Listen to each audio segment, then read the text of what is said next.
بسم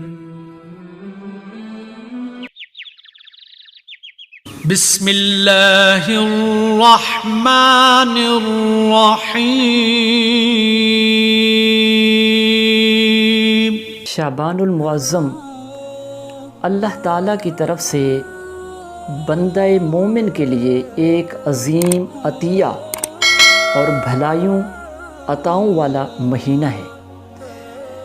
حضور صلی اللہ علیہ وآلہ وسلم نے اسے بہت پسند فرمایا۔ مبارک اوقات مقامات میں نیکی کا ثواب اور برکات الہی کا نزول زیادہ ہوتا ہے۔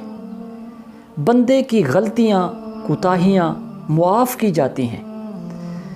حضرت عائشہ صدیقہ رضی اللہ تعالی عنہا ارشاد فرماتی ہیں کہ حضور صلی اللہ علیہ وآلہ وسلم نے ارشاد فرمایا، شعبان میرا اور رمضان اللہ تعالیٰ کا مہینہ ہے۔ شعبان پاک صاف کرتا ہے اور رمضان خطاؤں کا کفارہ ہے۔